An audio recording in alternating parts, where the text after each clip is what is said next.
Hi, Matt here. Just going to talk through this painting. Um, you just see the beginnings of it here, where I've got a grid on it to position the things that the elements to the painting that I'm going to include in it.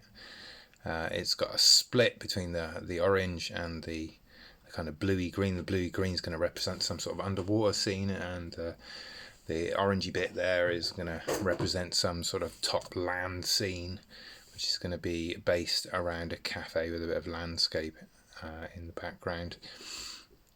This picture was a commission for a wedding present, and the people that commissioned me for it, they were on holiday in Bali, and they were sat in a cafe, and a couple of people went past the cafe on bicycles, and the woman noticed that it was her niece and her niece's boyfriend, and so she ran after them. They didn't know that they were going to be there. She ran after them and sort of got hold of them, got their attention, and then they spent time together in Bali, hanging out, diving, having a nice time together. And now the couple, the younger couple, the niece and her boyfriend are getting married, and so there was various things that went on. They went diving together. There were various things. There's a couple of Buddha's heads that you can see in the corner there, which were some. The niece and her boyfriend bought some typical Balinese style paintings of Buddhas while they were out there, and she wanted them represented in the painting. So there were various elements in the painting. There was this cafe scene where they were sat in a cafe, and then they went past on the bicycles, and they were in Bali. So I wanted to include a kind of Balinese landscape, and maybe I put some birds in there, Balinese birds.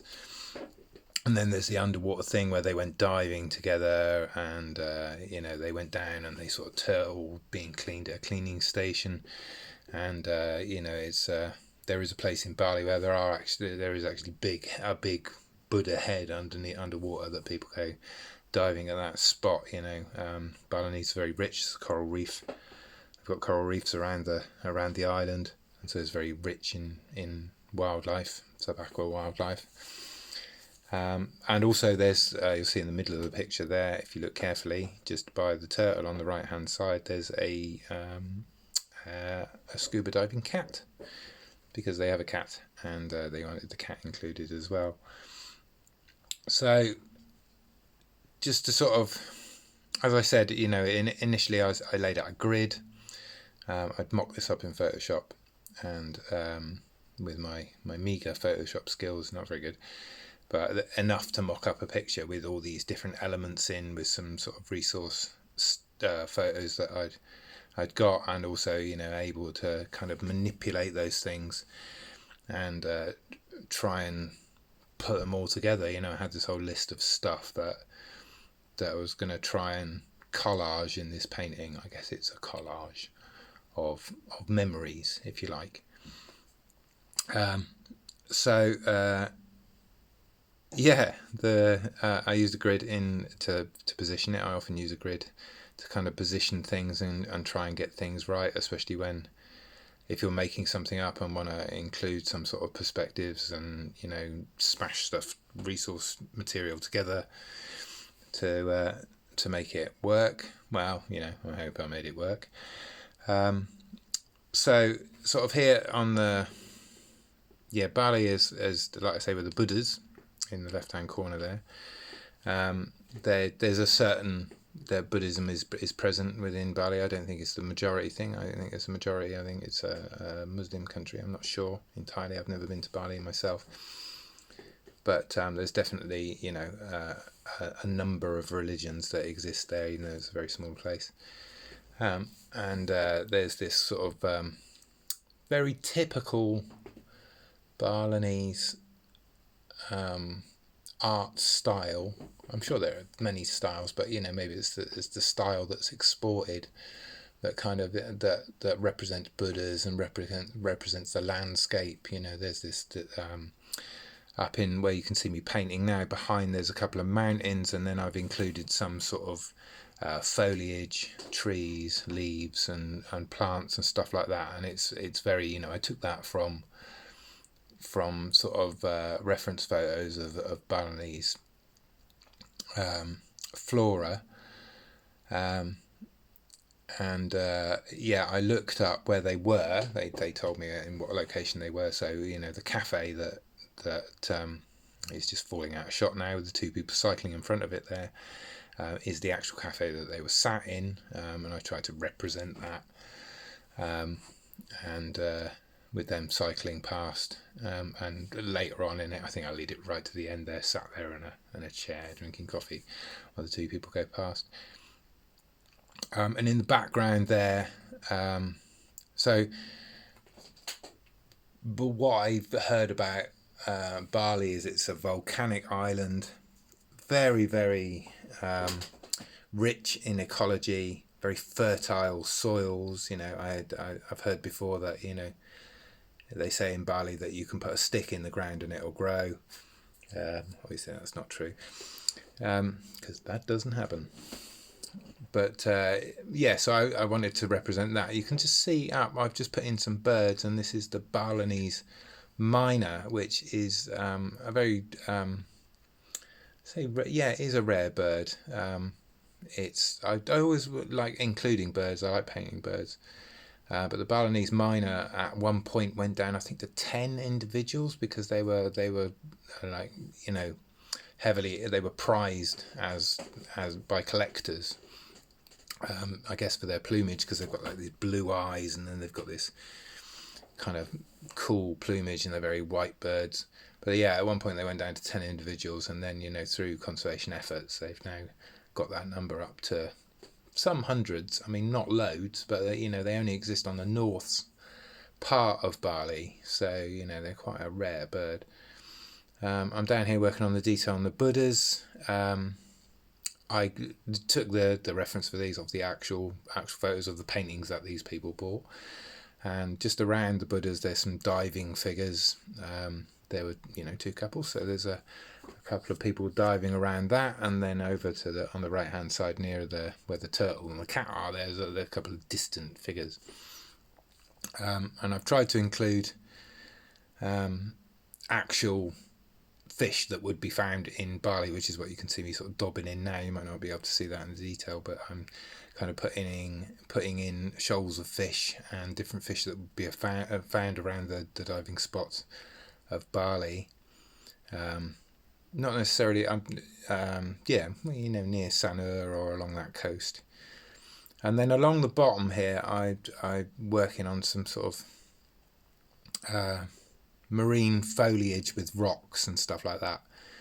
Now I've got to admit, this was the thing that I struggled with. I mean, the big stuff in this like the heads and the divers, and then this cafe scene with the cyclists and the cat and the turtle, and even the fish, and the small stuff. I was quite comfortable with laying all that out, but drawing rocks and foliage, my God, I struggled.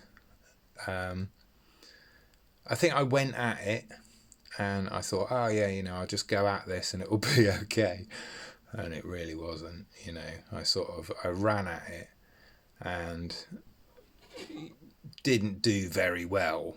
Kind of the rocks, and them being rocks underwater, covered in all sorts of different plants and underwater stuff. It's I got into trouble, and had to really kind of come back at it and really put some work in it, even sort of look at other reference. Maybe I think I did a tutorial on rocks as well to try and get the rocks to look like rocks, and then even then I was going to cover it in foliage, but you need the background behind the thing behind the foliage to be believable.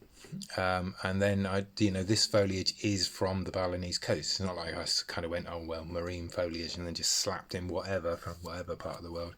It is from there. And then drawing the fish, as ever, I being an optimist, I kind of run at these things, and then and then find that I have to slow myself right down, and and then I start to achieve the results that I want to achieve. It's not. I'm not as good a painter as I'd like to be, unfortunately, but I keep going at it. So that's the thing, you run into trouble in a painting, and you can either give up and start again and smush it, go all over it and block it out, and then come at it again with a more kind of organised, disciplined way, because I think that discipline is actually the way to achieve what you want to achieve within a painting.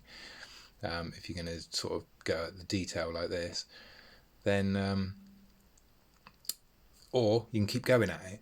You can keep going at it and keep prodding it with the brush, keep sort of looking at what you've done and then adjusting it, And fortunately, with something like this, it's not that I've got a defined background that can't be redone in any way, which is fortunate.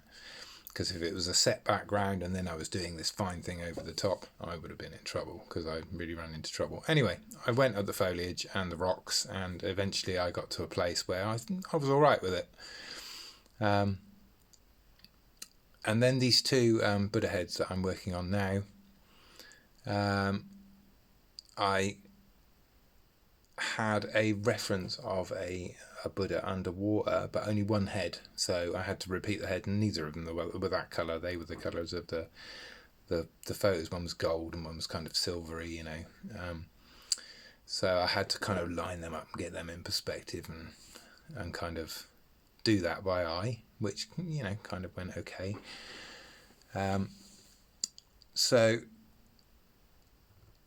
yeah, I was going at it, and every now and again I'd kind of and this is the same with every painting, I would run into a problem, and then I would have to stop, slow myself down, and figure out what it was that I was actually trying to convey, and then try and look at either things that I've previously done, or kind of look up more different reference pictures, and then try and represent things in the reference pictures. But as I've mentioned a couple of times here, and I've mentioned previously in other videos that I've done, slowing down is the key.